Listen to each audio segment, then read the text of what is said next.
Good evening everyone and welcome to Gundam News. And the big news for this week is of course that yesterday Bandai announced their new model kits for April, May and June, with some expected ones and some less expected ones. And the most obvious one was, of course, all of the details for the Master Grade Narrative Gundam C-Packs version Katoki. This bad boy will go for 7,000 yen, 49 US, and will come with all of the extra gimmicks that the high grade didn't. It comes with a fully transformable core fighter with opening cockpit, and you can choose to have the Narrative Gundam either with or without the C-Packs. And if you then don't want to use those psycho parts, you can even parts form the beam rifle to its stock configuration. The other accessories then are its shield, two beam sabers with effect parts, and both a sitting and a standing figure of its pilot, Jonah Basta. And all of this goodness will be coming your way in April. Somewhat more surprising then is the Master Grade Sinanju Stein narrative version Katoki. And the reason that I say that it's surprising is because this thing is releasing in June, meaning that we're getting two regular Master Grades in 3 months. And nowadays, that is actually something crazy. Still, I am pretty sure that this is just going to be a remold of the regular Master Grade Sinanju Stein version Katoki, but with a few exterior changes and of course new decals and new handheld weapons.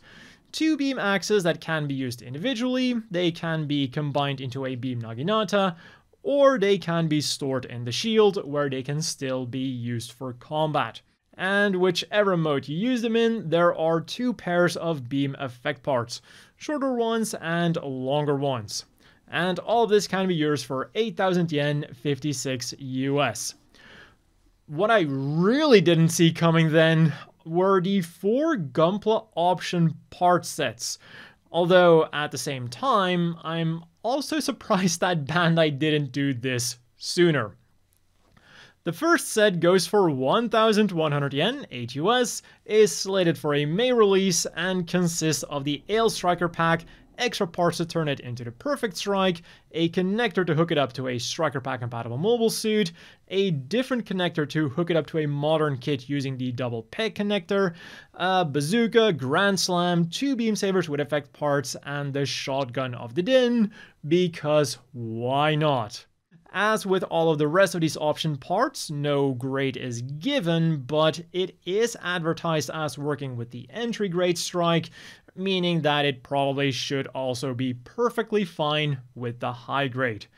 And this ironically also means that despite being a no grade that is meant to work with entry grades, it could be superior to the high grade versions that we have. Because when you look at the main wings, it looks like the red and the black are actually separate parts, whereas on any of the high-grade Aile Striker packs, you still needed stickers, so this could be a potentially cool upgrade. But what really hit the spot for me was the second set. Also going for 1,100 yen, 8 US, but slated for a June release. This is very simply the Launcher Striker and Sword Striker pack. And it's crazy to say, but the only other releases of these packs that are compatible with high grades are the old no-grade kits from 2 decades ago, even over 2 decades ago by now. Yeah, you could still upgrade them with parts from the high-grade Perfect Strike, but I still find it hard to believe that all of these years, that was the only option. Also, for mounting the packs, it looks like we do get 2 connectors to hook them up to Striker Pack compatible mobile suits, as in 1 each, but only 1 twin peg connector. And again, these are being advertised for the entry grade strike, but I'm very sure that they'll also work with the high grade strike and probably even things like the 105 dagger. The other two sets then are very simply a bunch of different hand options for 600 yen for US in 3 different sizes. But keep in mind, sizes, not scales. Like, as far as I can tell, these are all for 1/144 scale kits, but like, you've got smaller kits like Victory and Wing, standard sized kits like the Gym Custom, and then bigger kits like the Zaku 3. Number 3 has square hands, typically used for the Federation, and number 4 has round hands, typically used for Zeon, and these are slated for a June release. And then finally, the one that I personally care about the least, but the one that got the most likes on Instagram, the SD Gundam Cross Silhouette Gundam Calibarn. A small, super deformed Gundam that comes packing with a lot of options. But for 1,800 yen, 13 US, it had better. So, as a cross silhouette model kit, you can choose to either build it with the more stocky SD frame or the more lean cross silhouette frame. It comes with the broomstick, 2 sets of hands, the shield can be separated into bits that can then be put onto the mobile suit.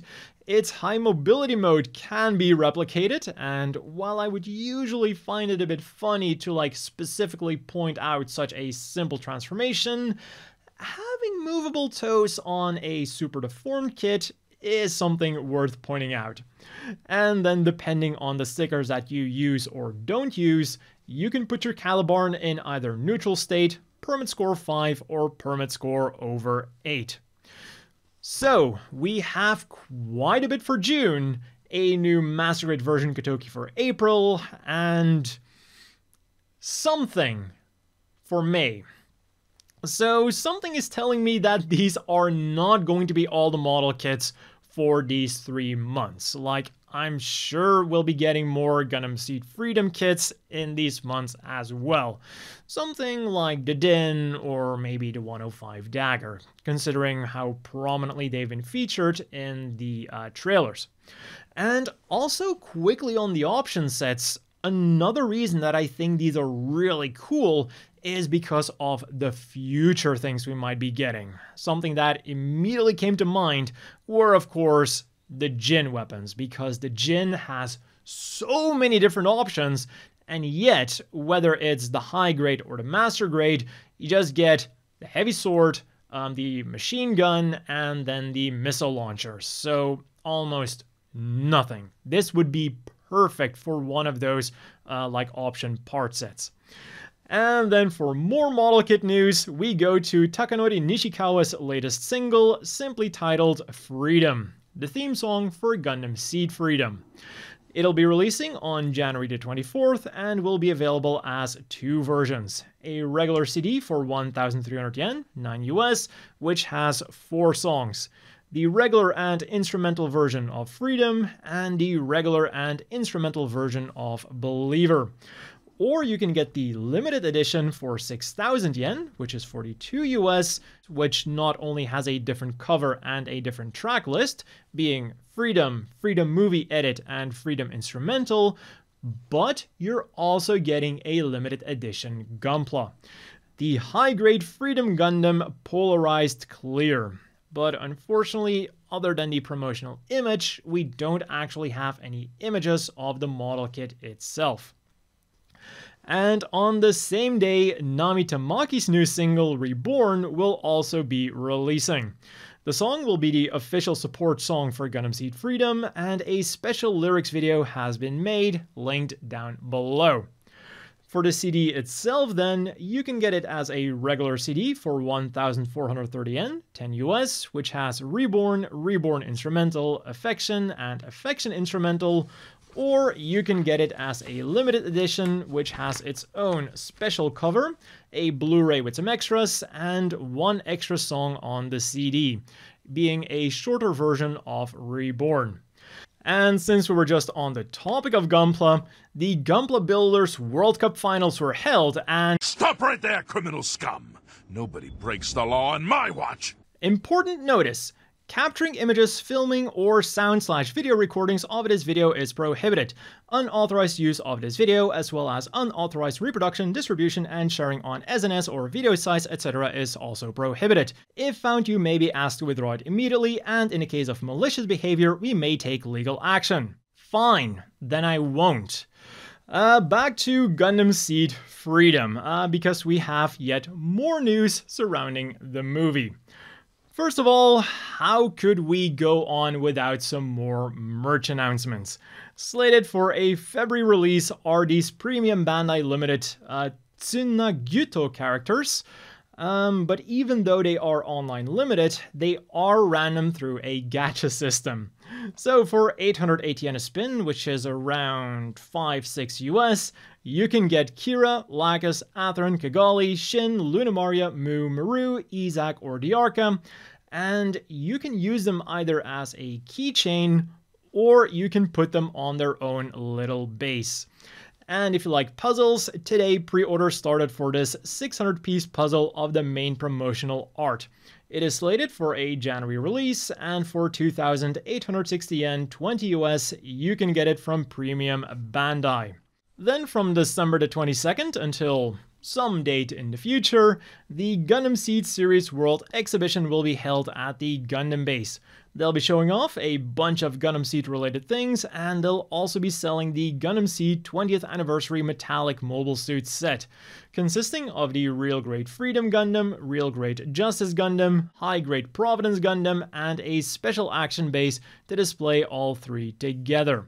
Or from the 18th of January until the 10th of March, another Gundam Seed exhibition will be held, but this time at the Tamashii Nation Store, Tokyo.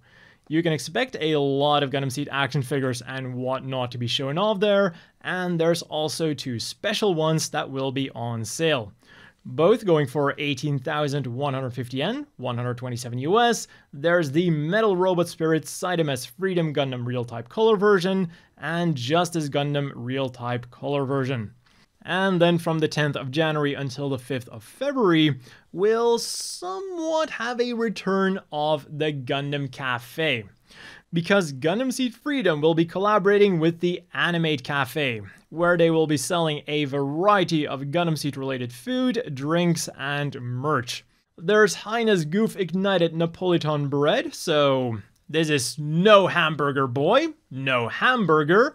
A set of Haro cookies, and to celebrate Lacus's birthday, Lacus's rusks, because nothing says birthday like rusks.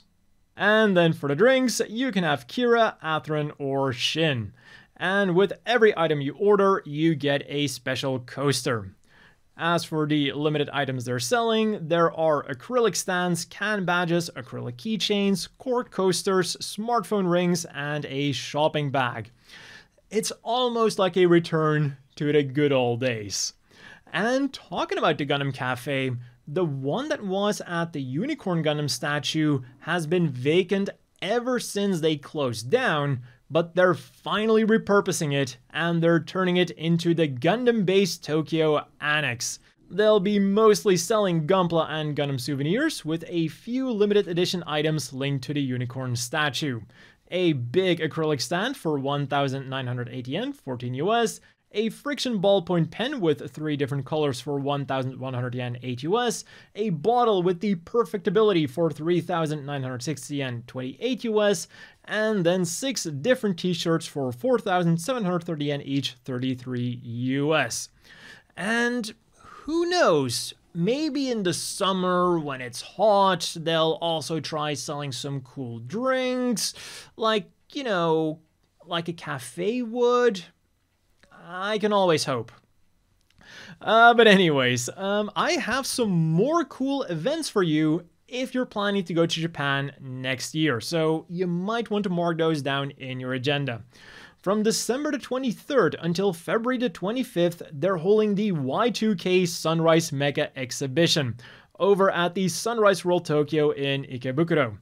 There's a total of 18 works on display, with the main ones being Gundam Seed Destiny, Stargazer, Overman King Gainer, Zega Pain, and one that really caught me off guard, the Idolmaster Xenoglossia, because apparently there was an Idolmaster anime with mechs, and I have never heard about that thing before. So let me know down below if you watched it and what you thought of it, because it sounds like something that could be nice, but I saw some not so stellar reviews of it.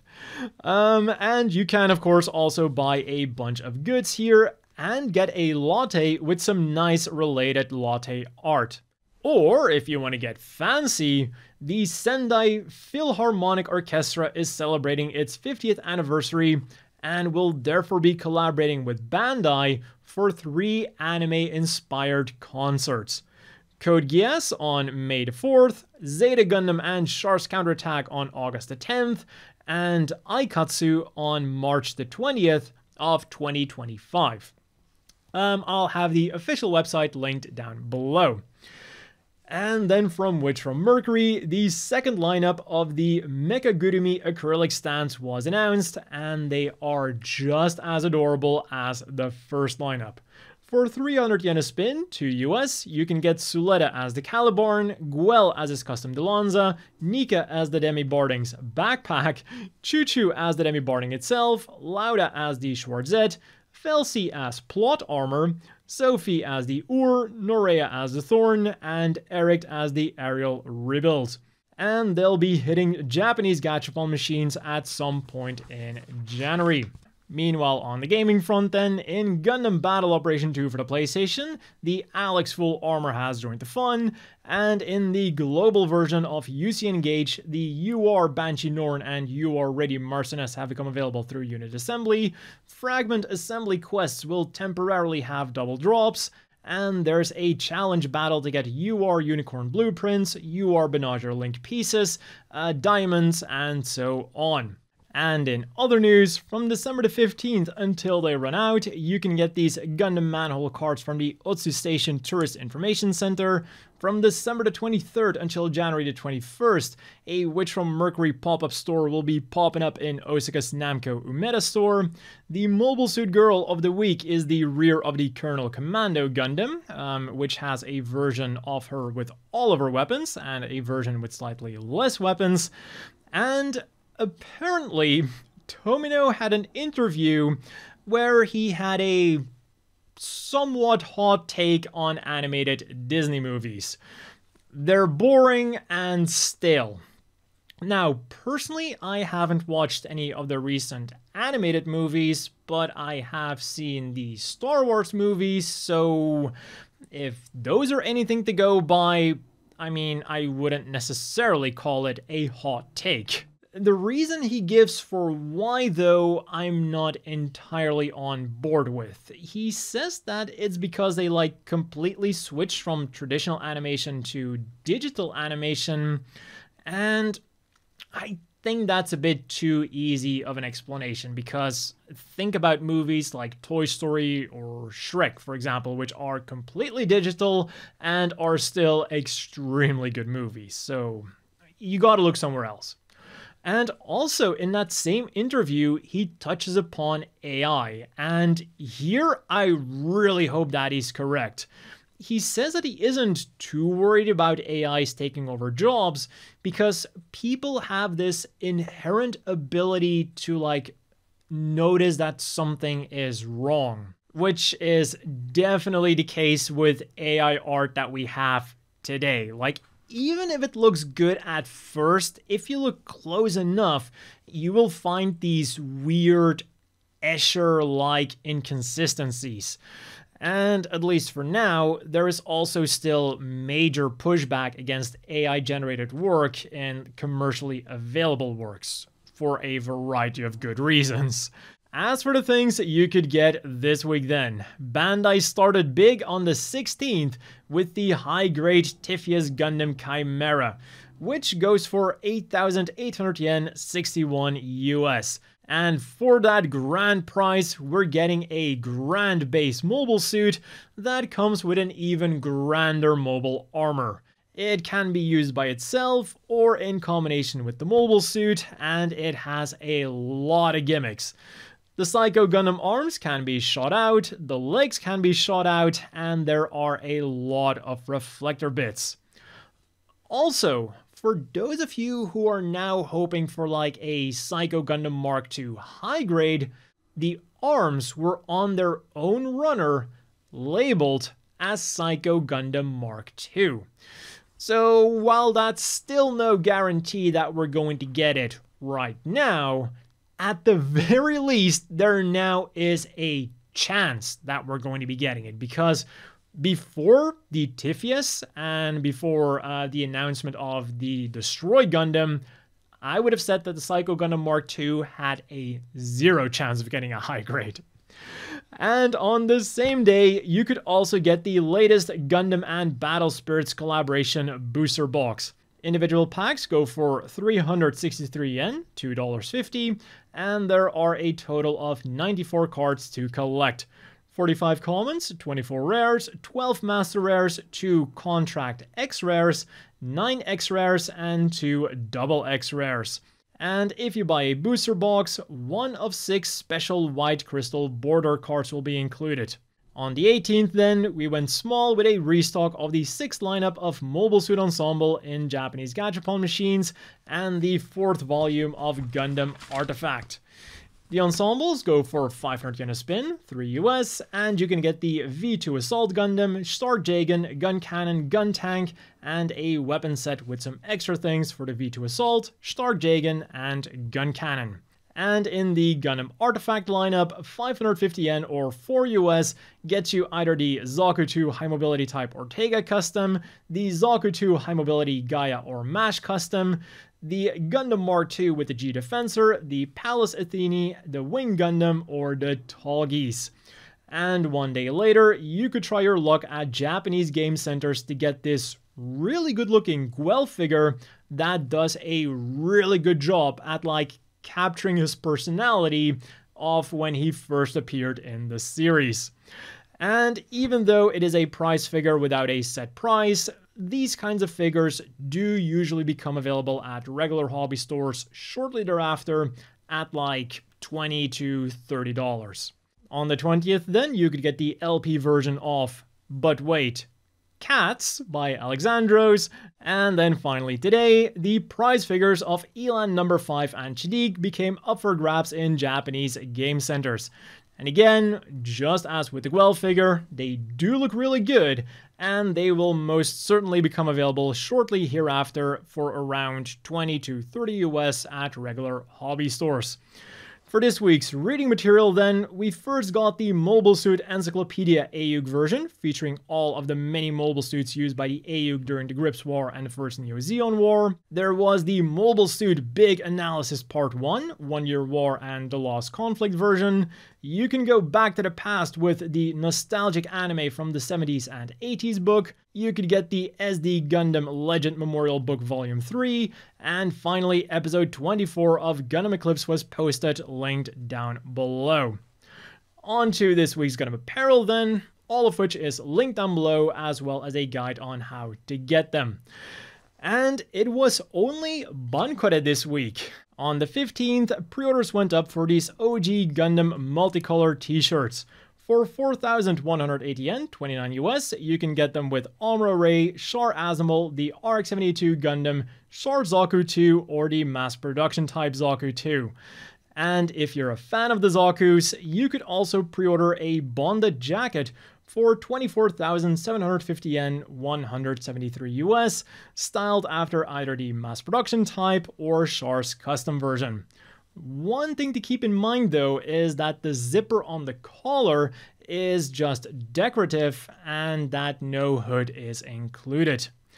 And Tuesday then, we got 2 very interesting looking Gundam seat collections, with definitely the most out there one being the Gundam seat uniform hanging pouches. Like, the designer really took that assignment very literally.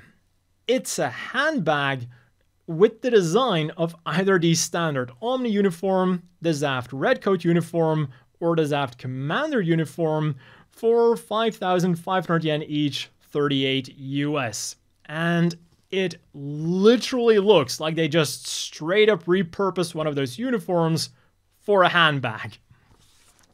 The second collection then is the Gundam Sea Travel Pouch Collection, featuring a blue Kira Yamato and red Athronzala, Isaac Jewel, the Arca Elfman, and Nickel Amalfi pouch.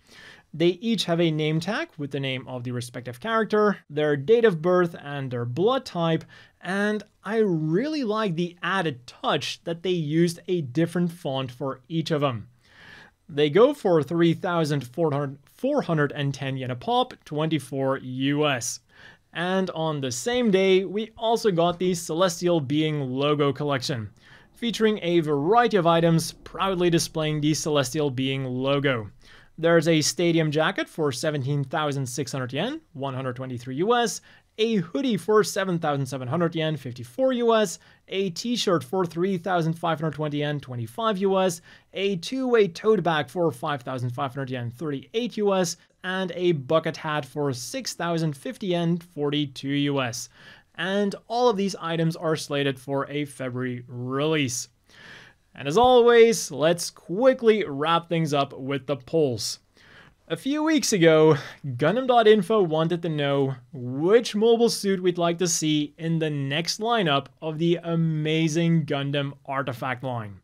And the results were pretty interesting. The winner was very clear, being the Double Zeta Gundam.